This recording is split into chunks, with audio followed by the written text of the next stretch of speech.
burned my life. I built the fire higher.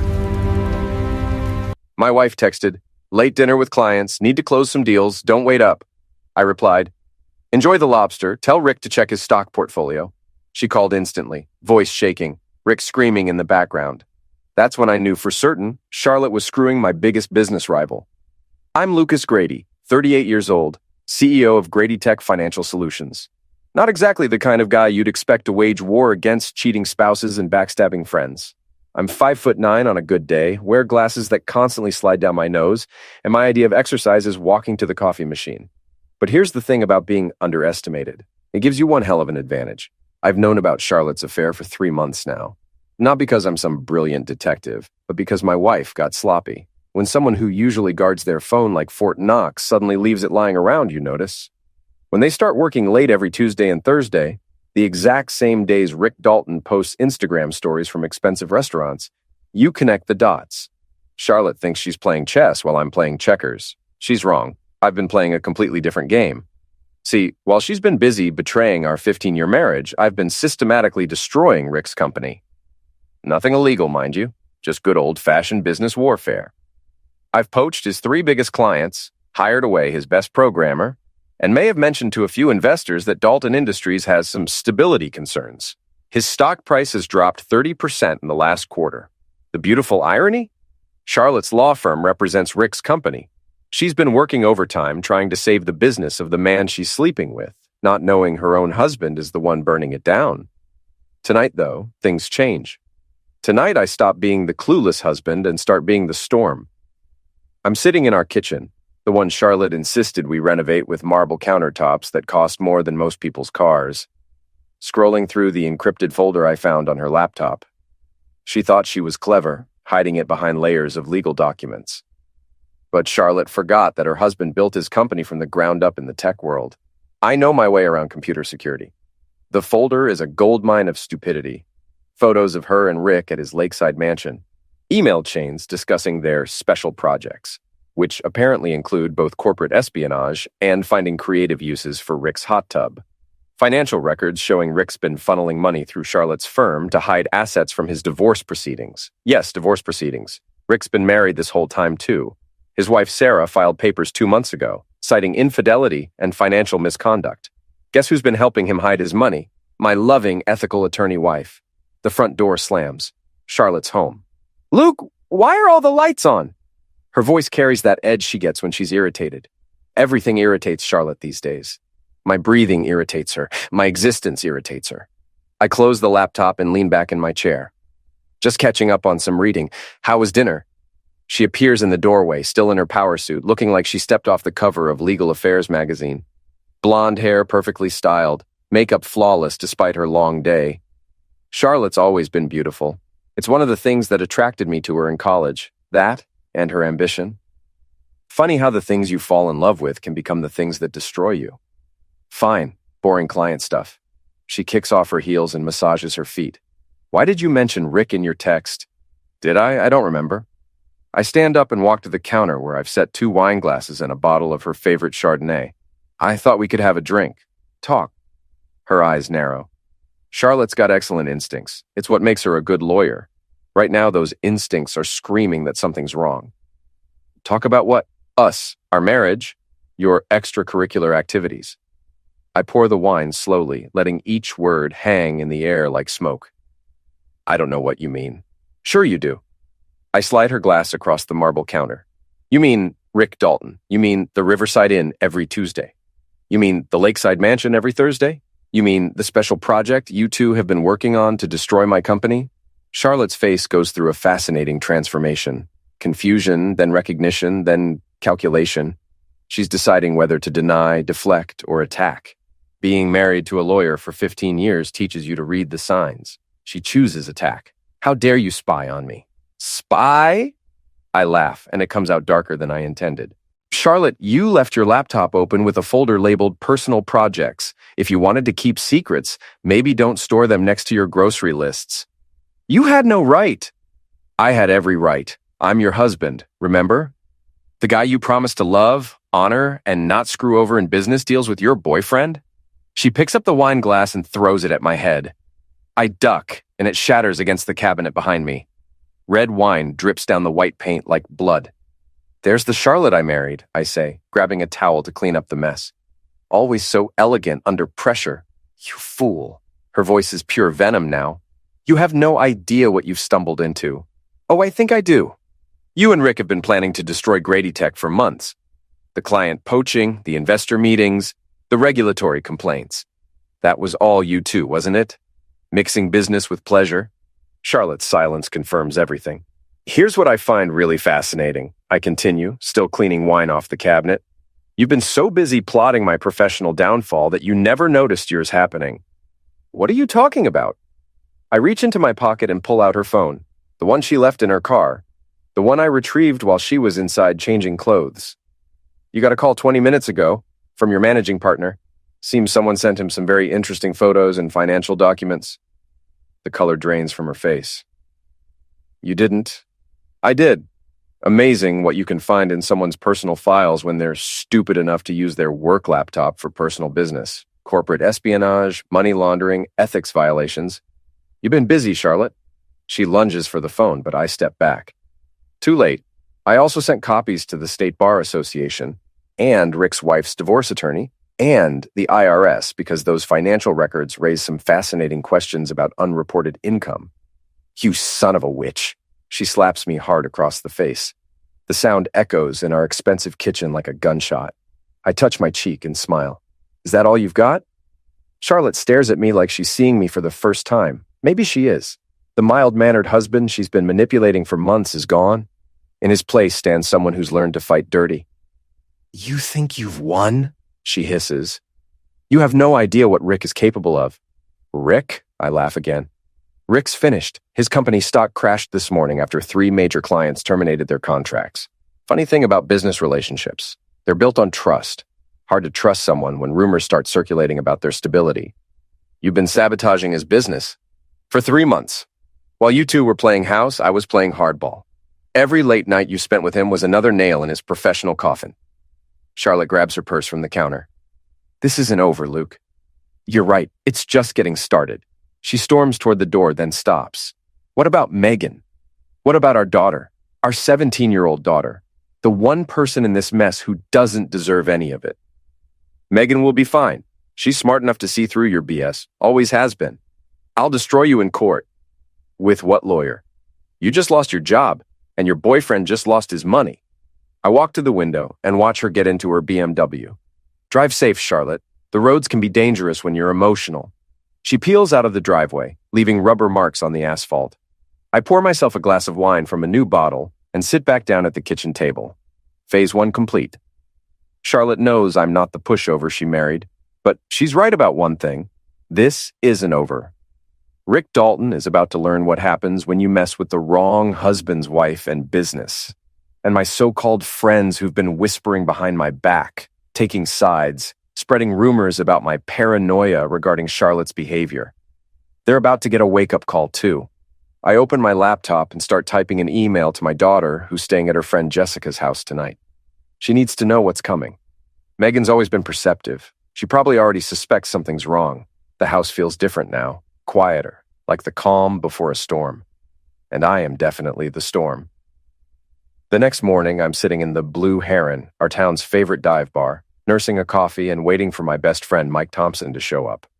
The Blue Heron is the kind of place where everyone knows everyone's business. And right now, I need to know exactly what people are saying about mine. Luke Grady, as I live and breathe. Betty, the 60-year-old bartender who's been here since the Carter administration, slides a fresh cup across the scarred wooden bar. You look like hell, honey. Thanks, Betty. You always know just what to say. Heard there was some excitement at your place last night. Charlotte came screeching out of Maple Street like her hair was on fire. Small towns. Can't sneeze without someone offering you a tissue and asking about your allergies. Just a little domestic disagreement. Uh-huh.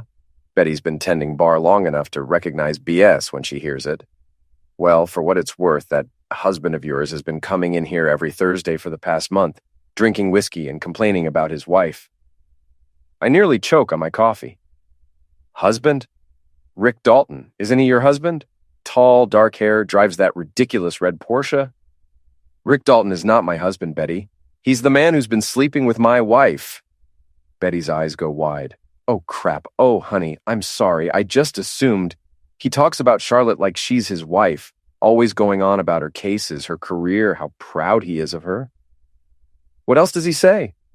Betty glances around the empty bar, then leans in conspiratorially. He says you're some kind of computer nerd who doesn't appreciate what he's got. Says Charlotte deserves better than a man who spends all his time staring at screens. Interesting perspective. He also says you're paranoid, thinks everyone's out to get you. Says Charlotte's worried about your mental health. The coffee turns bitter in my mouth. They've been building a narrative. Poor Charlotte, trapped with her unstable, paranoid husband.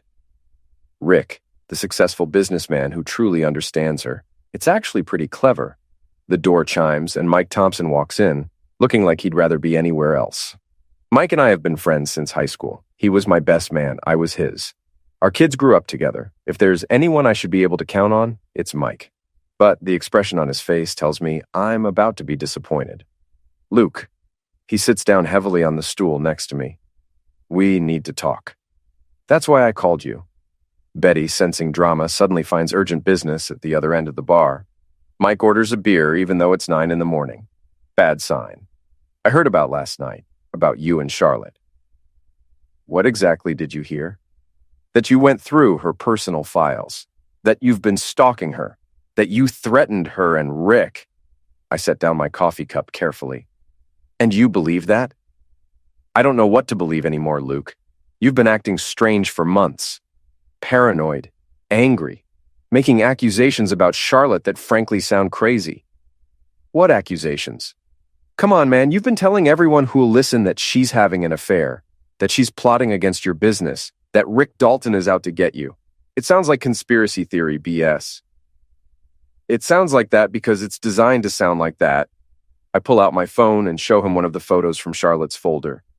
Charlotte and Rick on a boat, his arm around her waist, her lips on his cheek. Does this look like conspiracy theory BS to you? Mike stares at the photo for a long moment. Jesus. There are dozens more, plus financial records, email chains, hotel receipts. Charlotte's been screwing Rick Dalton for months, and they've been working together to destroy my company. Why didn't you show me this before? Because I needed to be sure, and because I needed to handle it my way.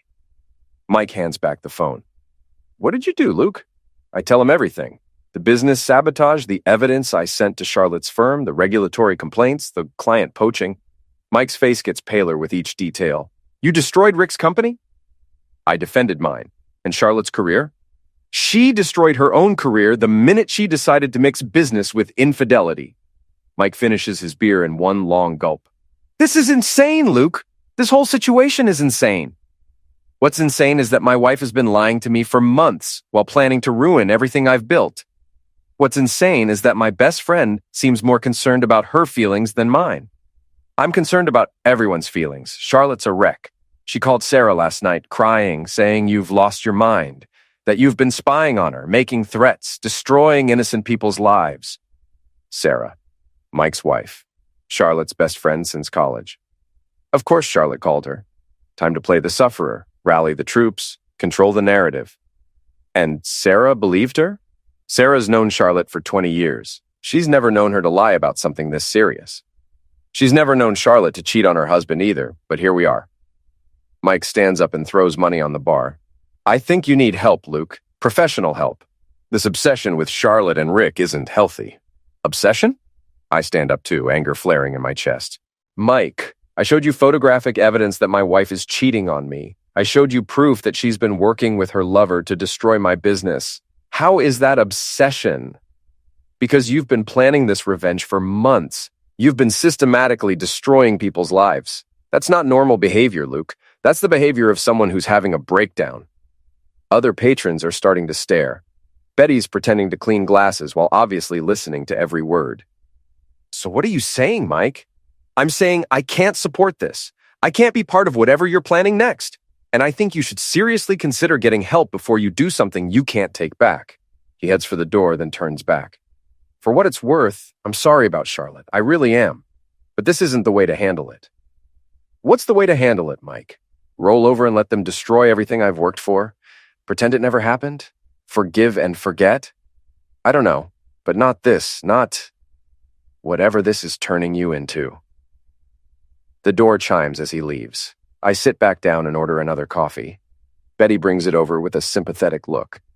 Men, she says, shaking her head. Can't live with them, can't shoot them. Betty, can I ask you something? Shoot. If your husband was cheating on you and you had proof, what would you do? She considers this seriously. Honey, my first husband cheated on me with my sister. You know what I did? What?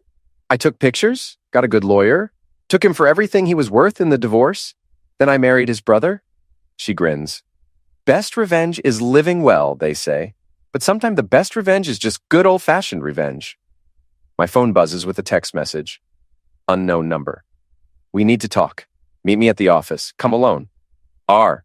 Rick Dalton wants a face-to-face meeting. This should be interesting. I finish my coffee and leave Betty a generous tip. Thanks for the advice. Anytime, honey. And Luke, whatever you're planning, be careful. Men like Rick Dalton don't go down easy. Neither do men like me, Betty. Neither do men like me. Rick Dalton's office building is everything mine isn't. Glass and steel reaching toward the sky, marble lobby with abstract art that costs more than most people's houses, security guards who look like they bench press small cars for fun. It's designed to intimidate, to make visitors feel small and insignificant. Too bad for Rick that I stopped feeling small last night. The elevator ride to the 42nd floor gives me time to think. Rick wants to meet face to face, which means he's either planning to negotiate or planning to threaten. Given what I know about his personality, arrogant, narcissistic, used to getting his way, I'm betting on threats. The elevator opens directly into Dalton Industries' reception area. More marble, more abstract art, more intimidation tactics. The receptionist, a young woman with perfect teeth and a practiced smile, looks up as I approach. Mr. Grady, Mr. Dalton is waiting for you in his office. She leads me down a hallway lined with awards and newspaper articles celebrating Rick's business acumen. Entrepreneur of the Year, 40 under 40, visionary leader. I wonder if they'll want those back when the fraud charges hit. Rick's office is exactly what you'd expect from a man compensating for deep-seated insecurities. Floor-to-ceiling windows overlooking the city. A desk the size of a small aircraft carrier. Leather furniture that probably costs more than most people's cars. Rick himself is standing with his back to me, looking out at the view like some kind of corporate philosopher. Luke. He turns around and I get my first good look at the man who's been screwing my wife. He's tall, probably 6'2", with the kind of dark hair that's definitely helped along by expensive products. Handsome in that generic corporate executive way, wearing a suit that costs more than I make in a week. Rick. I take a seat in one of his intimidating leather chairs without being invited.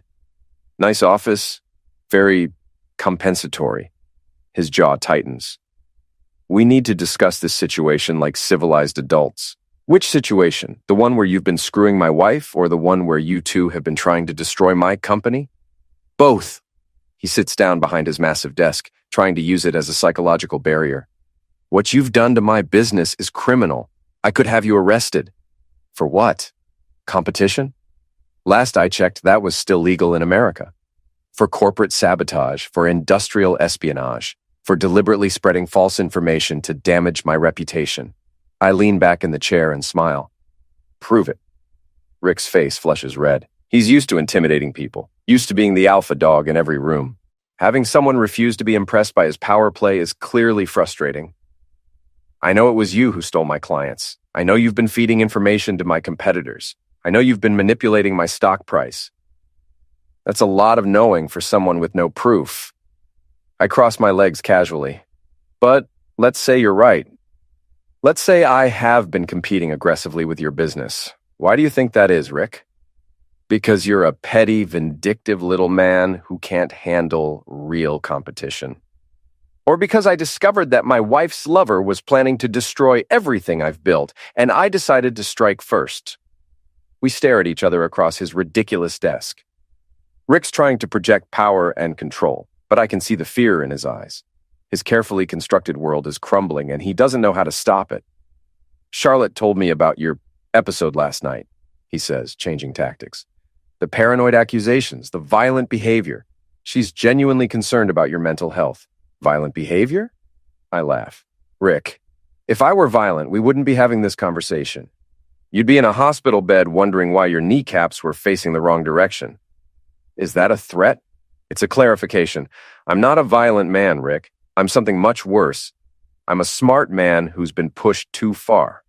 Rick stands up and walks to his window again. What do you want? I want you to stay away from my wife.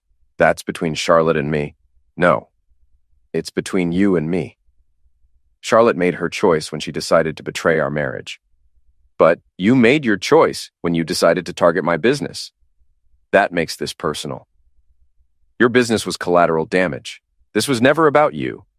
Bees. I stand up and join him at the window. You've been trying to destroy Grady Tech since the day Charlotte told you about our client list. You saw an opportunity to eliminate competition and get inside information, and you took it. The affair was just a bonus. Rick turns to face me. Up close, I can see he's not as perfect as he wants people to believe. There are lines around his eyes, gray in his hair he's trying to hide, a softness around his middle that expensive suits can't completely disguise. He's a middle-aged man desperately trying to recapture his youth, and my wife was his midlife crisis. Charlotte loves me, he says quietly. Charlotte loves the idea of you, the successful businessman, the expensive dinners, the lakeside mansion. She loves what you represent, not who you are. And what do I represent? Everything she thinks she deserves, everything she thinks I can't give her. I step closer. But here's the thing, Rick. Charlotte doesn't love you any more than she loves me. Charlotte loves Charlotte. You're just a means to an end. You don't know her like I do. I've been married to her for 15 years. I know exactly who she is. The question is, do you? Rick's phone buzzes. He glances at it and his face goes pale. Problem? I ask. The SEC wants to meet with me tomorrow about irregularities in my financial filings. Huh, that's unfortunate. You son of a witch. You reported me to the SEC. I reported suspicious financial activity that I discovered during my investigation into corporate espionage against my company. The fact that it involves you is just a coincidence. Rick's hands clench into fists. For a moment, I think he might actually take a swing at me. I almost hope he does. I've been lifting weights in my basement for 3 months, preparing for this war. I'm in the best shape of my adult life, and I wouldn't mind the chance to prove it. But Rick's not stupid. Attacking someone in his own office with security cameras rolling would be the final nail in his professional coffin. This isn't over, he says. You're right. It's not. I head for the door, then turn back. Oh, and Rick, you might want to call Charlotte. I think her day is about to get interesting too. I leave him standing in his glass tower, watching his empire crumble 42 floors below. The elevator ride down gives me time to check my phone. 3 missed calls from Megan, 2 from Mike's wife Sarah, and 1 from a number I don't recognize. I call Megan first. Dad? Where are you? She sounds scared. I'm in the city. What's wrong? Mom came to Jessica's house this morning. She was crying and yelling and saying crazy things about you. Jessica's parents asked her to leave. My heart sinks. Whatever else Charlotte has done, Megan doesn't deserve to be caught in the middle of this war. What kind of things was she saying? That you've lost your mind, that you're dangerous, that I need to stay away from you until you get help. Megan's voice cracks. Dad, what's happening? What's going on with you and Mom? It's complicated, sweetheart. But I promise you, I'm not dangerous, and I haven't lost my mind. Your mother and I are having some serious problems, but that has nothing to do with you. She said you've been spying on her. She said you destroyed some man's business because you think she's cheating on you. I close my eyes. Charlotte's getting to Megan first, controlling the narrative, making me the villain. It's a smart move. If she can turn our daughter against me, she gains a powerful weapon in whatever comes next. Megan, I need you to listen to me very carefully. Your mother has been lying to both of us for months. I have proof that she's been having an affair, and I have proof that she and her lover have been trying to destroy my company. Everything I've done has been to protect our family and our business. Silence on the other end of the line. Megan, I want to see the proof. Smart girl. She gets that from me. Come home tonight. I'll show you everything. But Megan, you need to understand that what you're going to see will change how you think about your mother. Are you sure you want to know the truth? I'm 17, Dad. I'm not a little kid anymore. If my family is falling apart, I deserve to know why. Okay, come home after school. We'll talk. Dad, are you going to be okay?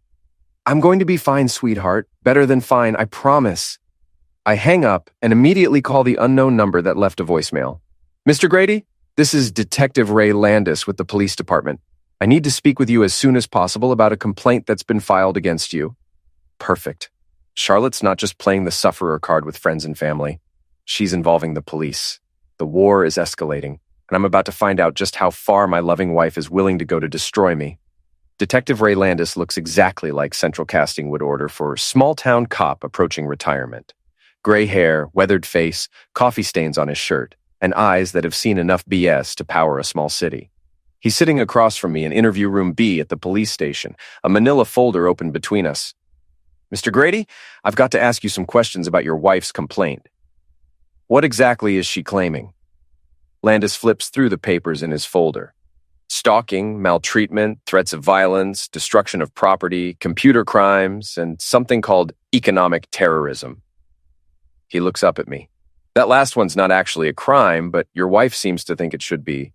Economic terrorism? According to Mrs. Grady, you've been systematically destroying the business of one Richard Dalton through illegal means. Corporate sabotage, she calls it. I lean back in my chair. Detective, are you familiar with the concept of business competition? I am. Then you know that competing with other companies isn't illegal. Winning clients isn't illegal. Offering better services at lower prices isn't illegal. No, but computer hacking is. Breaking into someone's personal files is. Spreading false information to damage someone's reputation is. Did Charlotte provide any evidence that I've done any of those things? Landis closes the folder. That's what I'm trying to figure out. See, your wife came in here this morning with a lot of accusations, but not much proof. She says you've been spying on her, going through her personal files, threatening her and Mr. Dalton. But when I asked for specifics, dates, times, witnesses, physical evidence, she got pretty vague. What did she tell you about her relationship with Rick Dalton? She says he's a business associate. Says you've become obsessed with the idea that she's having an affair with him, and that obsession has made you dangerous. I pull out my phone and show Landis the same photo I showed Mike this morning. Does this look like a business relationship to you, Detective? Landis studies the photo for a long moment.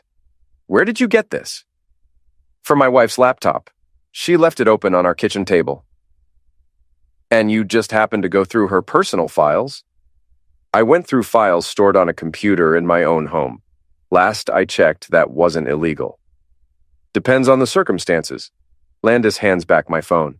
Look, Mr. Grady, I've been doing this job for 28 years. I've seen a lot of marriage disputes, and they usually follow a pretty predictable pattern. Someone cheats, someone finds out, someone does something stupid, and I end up arresting somebody for attack or vandalism or worse. I haven't attacked anyone, Detective. I haven't vandalized anything. I haven't threatened anyone. Your wife says you told her lover that if he was violent, he'd be in a hospital bed with his kneecaps facing the wrong direction. I almost smile. Charlotte wasn't there for that conversation, which means Rick ran straight to her after our meeting. I told Rick Dalton that I'm not a violent man, and therefore he didn't need to worry about physical retaliation.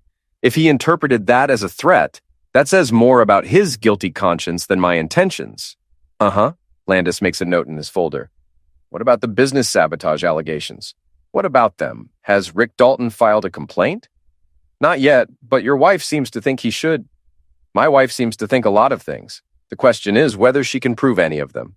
Landis closes his folder again and leans forward. Mr. Grady, let me give you some free advice.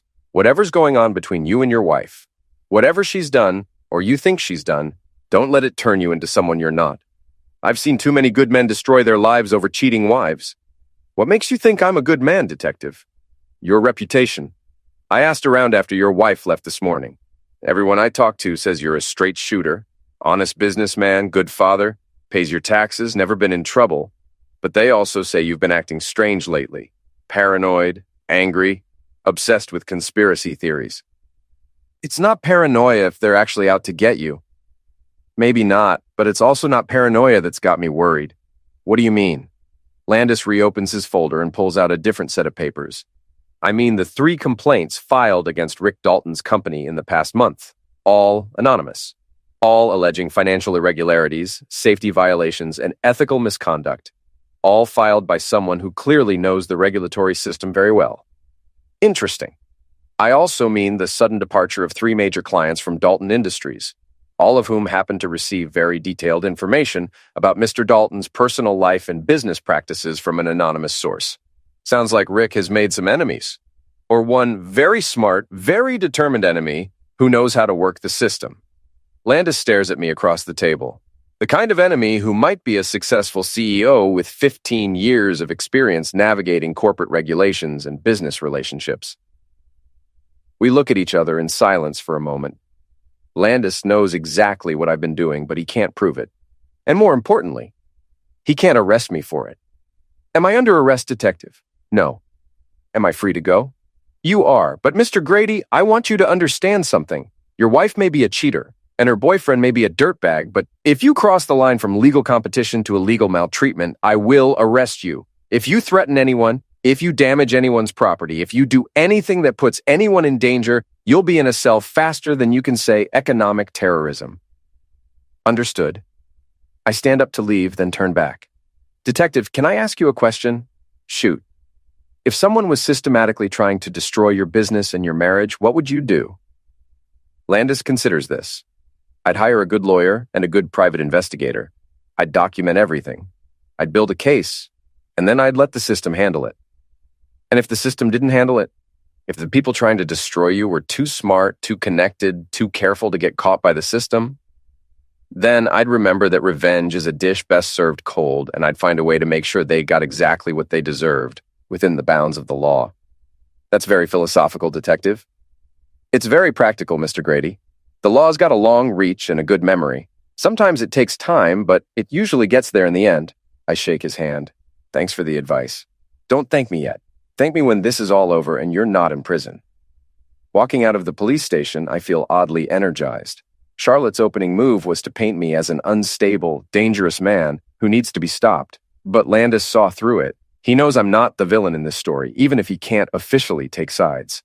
My phone rings as I'm getting into my car. It's Sarah, Mike's wife. Luke, we need to talk. About what? About Charlotte. About what you're doing to her. About what this is doing to all of us. All of us. Our friend group, Luke, our community. You're tearing apart relationships that go back decades. I'm not tearing apart anything, Sarah. I'm just refusing to pretend that everything's fine when it's not. Meet me at the coffee shop on Main Street, 1 hour. She hangs up before I can respond. The friend group. I'd almost forgotten about them. Mike and Sarah, Tom and Jennifer, David and Lisa. The 3 couples who've been our social circle since our kids were in elementary school. The people who've shared holidays and vacations and backyard barbecues for over a decade. Charlotte's been busy. She's not just playing the sufferer with the police and our daughter. She's rallying our friends, making them choose sides, painting me as the villain who's destroying everyone's happy little world. Time for the next phase of this war. Time to find out who my real friends are, and who's been drinking Charlotte's Kool-Aid. This should be interesting. The coffee shop on Main Street is packed with the usual afternoon crowd. Students from the local college, business people grabbing caffeine fixes, mothers with strollers killing time between errands. I spot Sarah Thompson immediately. She's sitting in the corner booth, looking like she'd rather be getting a root canal. Sarah's always been the peacemaker in our group, the one who smooths over conflicts and keeps everyone happy. Seeing her this tense and uncomfortable tells me just how far the ripples from my war with Charlotte have spread. Luke. She doesn't get up when I approach the table, doesn't smile, doesn't offer the usual hug. Bad signs all around. Sarah. I slide into the booth across from her. Thanks for meeting me. I didn't really have a choice. Our entire friend group is falling apart, and you seem to be the only one who doesn't care. I care. I just care more about the truth than I do about keeping everyone comfortable. Sarah's coffee cup rattles against the saucer when she sets it down. Her hands are shaking. Charlotte came to see me this morning. She was hysterical, Luke. Absolutely hysterical. She says you've lost your mind, that you're stalking her, that you've been destroying innocent people's lives based on paranoid delusions. And you believed her? I've known Charlotte for 20 years. She's not a liar. I pull out my phone and show her the same photo I've been showing everyone. Then how do you explain this? Sarah stares at the photo for a long moment, her face going pale. Where did you get this? From Charlotte's laptop. There are dozens more, plus financial records, email chains, hotel receipts. Your best friend has been cheating on me for months while helping her lover destroy my business. This could be photoshopped. These could be fake. Sarah, look at the metadata, look at the date stamps, look at the location tags. This is real. She pushes the phone back across the table. Even if it is real, even if Charlotte made a mistake, what you're doing is wrong. You've destroyed that man's business. You've ruined Charlotte's career. You've involved the police, for God's sake. Charlotte destroyed her own career when she decided to mix business with infidelity. Rick Dalton destroyed his own business when he decided to target mine. I just refuse to be their sufferer. You're scaring people, Luke. You're scaring all of us. Good. Maybe if you're scared, you'll start asking the right questions instead of just accepting Charlotte's version of events. Sarah leans forward, her voice dropping to a whisper. Tom and Jennifer are talking about getting a restraining order against you. They're afraid you might target them next. Target them for what? What have they done? They've been supportive of Charlotte during her difficult time. They've been good friends to her. They've been taking sides without knowing the facts. The facts according to you, your version of events, your interpretation of evidence that could be manipulated or taken out of context. I lean back in the booth, studying Sarah's face. She's genuinely scared, but not of me. She's scared of what my situation means for her own marriage, her own life. If Charlotte can cheat and lie and manipulate for months without anyone noticing, what does that say about the security of their own relationships? Sarah, let me ask you something. In 20 years of friendship with Charlotte, has she ever lied to you about anything important? No. Has she ever manipulated a situation to get what she wanted? That's just being strategic. Has she ever badmouthed me behind my back? Complained about our marriage, made comments about what she deserves or what I can't give her? Sarah's silence is answer enough. She has, hasn't she? She's been laying the groundwork for this for years. Poor Charlotte, stuck with boring Luke. Poor Charlotte, married to a man who doesn't appreciate her. Poor Charlotte, wasting her life with someone who can't give her the lifestyle she deserves. She didn't mean, she meant every word. And when Rick Dalton came along with his lakeside mansion and his expensive dinners and his promises of a better life, she saw her chance to upgrade. Even if that's true, what you're doing is wrong. Revenge isn't the answer. What is the answer, Sarah? Forgiveness? Understanding? Should I just accept that my wife has been betraying me and trying to destroy everything I've built? Should I smile and wish them well? You should get a divorce. You should handle this through the courts, like a civilized person. With what evidence? Charlotte's a lawyer, Sarah. She knows how to cover her tracks. She knows how to make herself look like the sufferer and me look like the villain. She's already started. She's got you convinced that I'm the problem, doesn't she? Sarah doesn't answer, but she doesn't need to. Her body language says everything. Here's what's going to happen, I continue. Charlotte's going to keep playing the sufferer. She's going to keep telling everyone that I've lost my mind, that I'm dangerous, that she's afraid for her safety. She's going to turn our entire social circle against me, one friend at a time. And you're all going to let her do it because it's easier than facing the truth. What truth? That you never really knew her. That the woman you've been friends with for 20 years is capable of lying, cheating, and manipulating without a second thought. That if she can do it to me, she can do it to any of you. Sarah stands up abruptly. I can't do this, Luke. I can't be part of this. Whatever this is. This is called accountability, Sarah. This is what happens when actions have consequences. This is what happens when good people turn into something ugly. She grabs her purse and jacket. Mike's right. You need help, professional help, before you do something that destroys more than just your marriage. Mike said that. Mike's worried about you. We all are. The Luke we knew wouldn't do these things, wouldn't hurt people like this. The Luke you knew was being played for a fool by his wife and ignored by his friends. Maybe you never knew me at all. Sarah walks away without another word, leaving me alone in the coffee shop with my cold coffee and my growing list of former friends. My phone buzzes with a text message from an unknown number. Your wife is at the Riverside Inn, room 237. Thought you should know. A friend. I stare at the message for a long moment. Someone's feeding me information about Charlotte's whereabouts. Someone who wants me to know exactly where she is and what she's doing. The Riverside Inn is where Charlotte and Rick have been meeting every Tuesday for their romantic dinners. If she's there now, on a Thursday afternoon, it means she's either meeting Rick or she's moved in temporarily. Either way, it's time for another confrontation. I finish my coffee and head for the door. Behind me, I can hear the normal sounds of a normal afternoon. People chatting, coffee machines grinding, life going on as usual. But my life stopped being usual the moment I discovered my wife's betrayal. Now it's time to finish what Charlotte started. The drive to the Riverside Inn takes 15 minutes, giving me time to think about what I'm walking into. Charlotte's there, either alone or with Rick. She's expecting me to stay away, to be intimidated by her police complaint, to back down like the mild-mannered husband she's been manipulating for months. She's about to be disappointed. I park across the street from the inn and call the front desk. Riverside Inn, how can I help you? I'd like to send flowers to one of your guests, Charlotte Grady in room 237. I'm sorry, sir, but we don't have anyone registered under that name. How about Charlotte Dalton? A pause. Yes, we do have a Charlotte Dalton in room 237. Would you like me to connect you? No, thank you. I'll deliver them personally. I hang up and smile. Charlotte's not just staying at the inn. She's registered under Rick's name, playing house, pretending to be his wife. It would be pathetic if it weren't so perfectly calculated. Time to crash their little fantasy. Room 237 is on the second floor of the Riverside Inn, at the end of a long hallway that smells like industrial carpet cleaner and broken dreams. I can hear voices through the door, Charlotte and Rick, having what sounds like an argument. Perfect timing. I knock 3 times, sharp and authoritative. Room service, I call out in a slightly higher voice. The voices inside stop. Footsteps approach the door. The security chain rattles and the door opens just wide enough for Rick to peer out. We didn't order room ser— His face goes white when he sees me. Jesus Christ. Close, but not quite.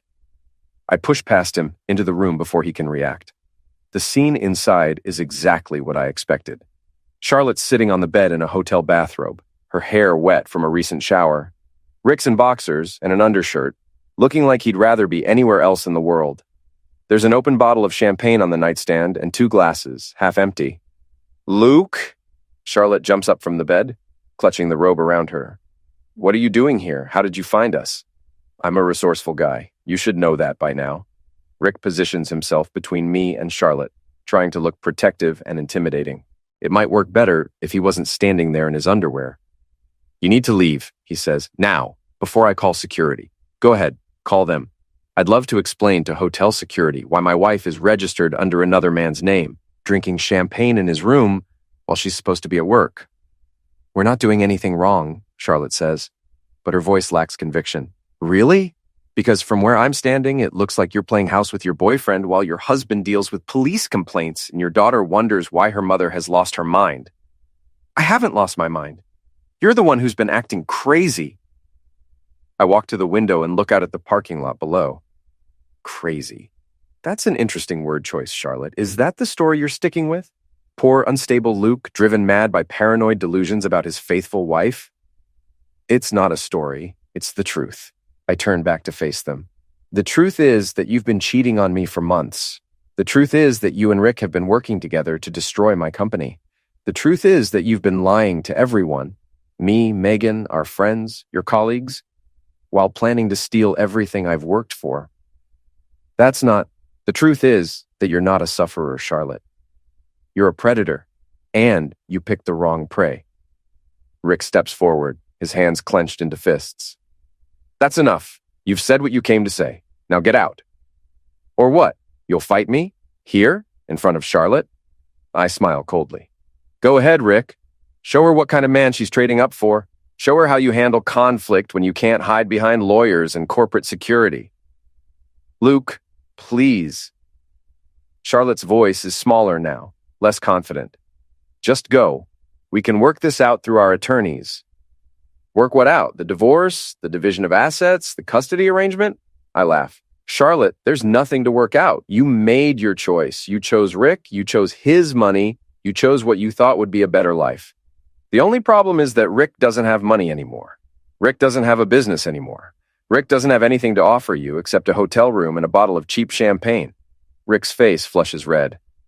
My business problems are temporary. They're caused by your illegal sabotage, and when I prove that in court, you won't prove anything in court because I didn't do anything illegal. I competed with you, and I won. I played the game better than you did, and now you're looking for someone to blame. You destroyed my company. I destroyed your monopoly. There's a difference. I walk closer to him, close enough to see the fear in his eyes. But you want to know what I'm really proud of, Rick? I destroyed your reputation. I made sure everyone in this industry knows exactly what kind of man you are. Cheater, liar, manipulator. Even if you rebuild your business, you'll never rebuild your credibility. You son of a witch! Rick swings at me, a wild, desperate punch that I see coming from a mile away. I step aside and let his momentum carry him past me. He stumbles and falls against the nightstand, knocking over the champagne bottle. Glass shatters on the floor, and the champagne spreads across the carpet like a golden stain. Rick. Charlotte rushes to help him up, but he pushes her away. This is your fault, he snarls at her. You said he was harmless. You said he was just a pathetic computer nerd who wouldn't fight back. I never said. You said he was weak. You said he was boring. You said he'd roll over and let us take everything. Rick gets to his feet, blood trickling from a cut on his hand where he hit the broken bottle. You were wrong about everything. I watched this exchange with fascination. The stress is cracking their alliance, revealing the ugly truth underneath. They don't love each other. They're just using each other. Actually, Rick, she was right about one thing, I say. I was weak. I was boring. I did let people walk all over me for years. But you know what changed that? What? He asks, despite himself. Finding out that my wife was planning to destroy everything I'd built while she was screwing my biggest competitor. That tends to motivate a man. Charlotte starts crying. Big dramatic sobs that might have worked on me 6 months ago. Now they just sound like manipulation. Luke, please, I made mistakes. We both made mistakes. But we can fix this. We can go to counseling. We can work through our problems. Our problems? I stare at her in amazement. Charlotte, our problems started when you decided to cheat on me. They escalated when you decided to help your lover destroy my business. They became irreversible when you decided to paint me as a dangerous lunatic to our friends, our daughter, and the police. I was scared. I didn't know what you might do. You were covering your tracks. You were controlling the narrative. You were making sure that when everything came out, I'd be the villain and you'd be the sufferer. That's not true. It's completely true. And it almost worked. Our friends believe you. The police are watching me. Our daughter thinks I've lost my mind. You played it perfectly, Charlotte. The only problem is that I played it better. Rick wipes blood from his hand with a hotel towel. What do you want, Luke? Money? An apology? What will it take for you to leave us alone? I want you to understand something, both of you. This isn't about money or apologies. This isn't about winning or losing. This is about consequences. What consequences? Charlotte asks. The consequences of betrayal, the consequences of lying, the consequences of thinking you could destroy someone's life without them fighting back. I walk to the door, then turn back. You wanted to know what I'm capable of when I'm pushed too far. Now you know. Is that a threat? Rick asks. It's a promise. You started this war when you decided to target my business and seduce my wife. I'm going to finish it. I open the door and step into the hallway. Luke, wait. Charlotte follows me, still clutching her bathrobe. What about Megan? What about our daughter? Megan deserves better than a mother who lies and cheats and manipulates. She deserves to know the truth about who you really are. You can't turn her against me. She's my daughter too. I won't have to turn her against you, Charlotte. You'll do that yourself. Megan's smart.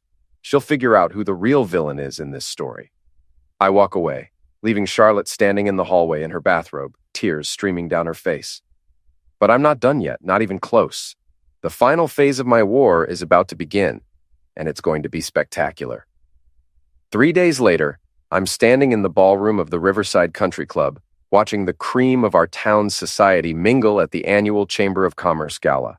It's the kind of event Charlotte loves: designer dresses, expensive wine, opportunities to network and show off.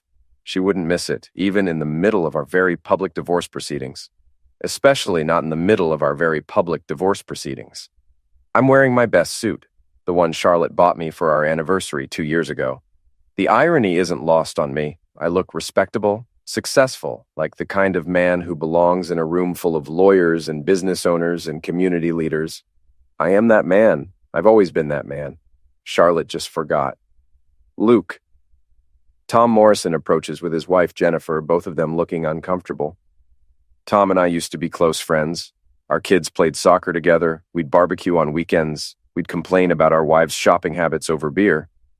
That was before Charlotte's Sufferer campaign turned our entire social circle into enemy territory. Tom, Jennifer. I shake his hand, kiss her cheek, act like nothing's changed. How are you holding up? Jennifer asks, her voice full of fake sympathy. This must be so difficult for you. I'm doing great, actually. Better than I have in years. They exchange glances. This isn't the broken, defeated man they were expecting. We heard about the divorce, Tom says. If there's anything we can do... Thanks, but everything's under control. My attorney says it should be pretty straightforward. Infidelity cases usually are. Jennifer's face flushes. Luke, you can't just throw around accusations like that. Charlotte's reputation is based on her actions, not my accusations. But don't worry, everyone will know the truth soon enough. Before they can respond, I excuse myself and walk to the bar. The bartender is a young guy I don't recognize, probably hired for the evening. Perfect. What can I get you, sir? Whiskey, top shelf, and keep them coming. I'm not actually planning to get drunk. I need to stay sharp for what's coming next. But I want to look like a man who's drowning his sorrows, who's been broken by his wife's betrayal. It fits the narrative Charlotte's been spreading. The ballroom is filling up with familiar faces. Business owners, lawyers, doctors, the mayor, the police chief. Everyone who matters in our small town is here, everyone who's heard the rumors about my breakdown and Charlotte's difficult situation. At 8:30, Charlotte makes her entrance. She's wearing a red dress that probably costs more than most people make in a month, her hair styled to perfection, her makeup flawless. She looks like a movie star, like someone who deserves better than the boring husband who's been holding her back. Rick Dalton is not with her. Interesting. She spots me at the bar and freezes for a moment, then squares her shoulders and walks into the crowd like she owns the room. Which, in a way, she does. Charlotte's always been good at working a room, at making people like her, at being the center of attention. Tonight, she's going to get more attention than she bargained for. I watch her make the rounds, air-kissing friends, shaking hands with business associates, playing the role of the successful attorney who's bravely dealing with personal difficulties. Everyone's very supportive, very understanding. Poor Charlotte, married to that unstable man who's been making wild accusations. At 9 o'clock, the evening's program begins. The chamber president gives a speech about community leadership. The mayor talks about economic development. A local businessman receives an award for charitable giving. And then it's time for the evening's keynote address, delivered by the guest speaker, a prominent attorney from the state capitol who's going to talk about ethics in professional practice. Except that's not what's going to happen. I walk to the front of the room and tap the microphone. The feedback screech gets everyone's attention. Ladies and gentlemen, I'm sorry to interrupt, but I have something important to share with all of you. The room goes quiet. I can see Charlotte near the back, her face pale, shaking her head slightly. She knows what's coming. My name is Lucas Grady. Many of you know me as the CEO of Grady Tech Financial Solutions. Some of you know me as Charlotte Grady's husband. Tonight, I want to tell you about the real Charlotte Grady. Luke, don't do this. Charlotte's voice carries across the silent room.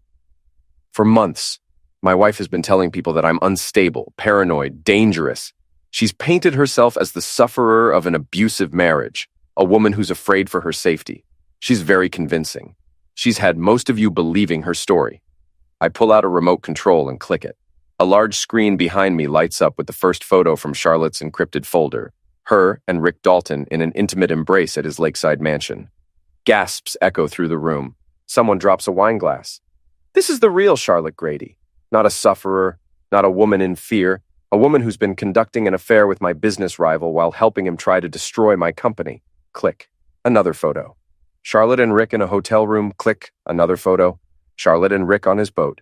Click. A screenshot of financial records showing money transfers between Rick's company and Charlotte's law firm.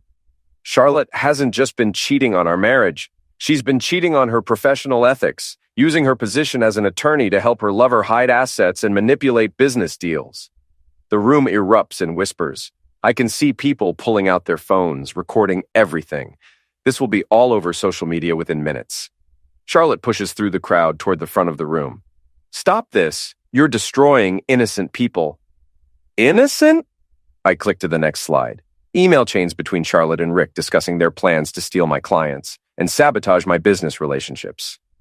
These emails show a systematic campaign to destroy Grady Tech Financial Solutions. Not competition, not business rivalry, deliberate sabotage coordinated by my wife and her lover. Those are private communications. You had no right. I had every right to defend myself and my business against corporate espionage and fraud. Click, the final slide.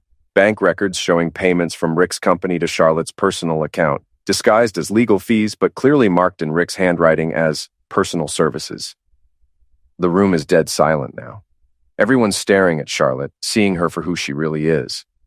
Ladies and gentlemen, I want you to understand something. I'm not the sufferer here. I'm not the one who needs your sympathy or your protection. I'm the man who fought back when people tried to destroy everything I'd built. I'm the man who refused to be anyone's fool. Charlotte reaches the front of the room, her face twisted with rage. You fool! You've destroyed everything! No, Charlotte. You destroyed everything. I just made sure everyone knew about it. She slaps me across the face, hard enough to leave a mark. The sound echoes through the silent ballroom. I don't react. I just smile. And there's the real Charlotte Grady, ladies and gentlemen. Not a sufferer, not a woman in fear, a woman who hits people when she doesn't get her way. Charlotte realizes what she's done, realizes that she's just proved every point I've made about her character. She looks around the room at the shocked faces, the recording phones, the complete destruction of her carefully constructed reputation. This isn't over, she whispers. Yes, it is. I walk past her toward the exit, then turn back to address the room one final time. Oh, and if anyone's wondering about Rick Dalton, he's currently in federal custody, arrested this afternoon on charges of securities fraud and money laundering. Turns out the SEC investigation I triggered found some very interesting irregularities in his business practices. I leave Charlotte standing alone in front of 300 people who now know exactly who she is and what she's done. Outside, I get in my car and drive home to the house where my daughter is waiting for me. Megan saw the photos I showed her 3 days ago. She knows the truth about her mother now. It hurt her, but she's strong. She'll be okay. Better than okay. She'll never let anyone manipulate her the way Charlotte tried to manipulate everyone else. I park in my driveway and look at the house Charlotte and I bought when we were young and stupid and thought we'd be happy forever. Tomorrow, it goes on the market. I'm moving to a smaller place across town, starting fresh, building a new life. My phone rings. It's Detective Landis. Mr. Grady, I just wanted to let you know that your wife dropped all charges against you this afternoon. I'm not surprised. I also wanted to tell you that Rick Dalton's attorney called. He's not going to be pressing any charges either. Seems like he's got bigger problems to worry about. I heard. That was quite a presentation you gave tonight. Half the town's talking about it. Good. Maybe now people will know the truth. Maybe they will. Take care of yourself, Mr. Grady, and take care of that daughter of yours. I hang up and walk into my house. Megan's in the kitchen doing homework at the same table where this whole war started. Dad, how did it go? It went exactly like I planned. She looks up from her textbook. Are you happy now that it's over? I think about that question. Am I happy? Charlotte's reputation is destroyed. Rick's in federal custody. Our friends know the truth. My business is stronger than ever. My daughter respects me again. I'm satisfied, I tell her. Sometimes that's better than happy.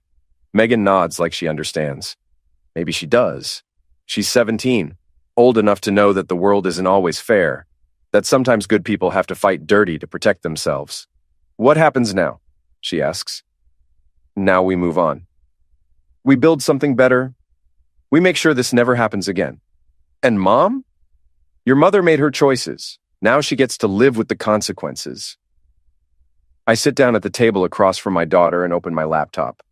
There's work to do, a business to run, a life to rebuild. But for the first time in months, I'm not looking over my shoulder, not waiting for the next attack, not wondering who I can trust. The war is over. I won. Charlotte wanted to know what I was capable of when pushed too far. Now she knows. Now everyone knows. I'm capable of anything.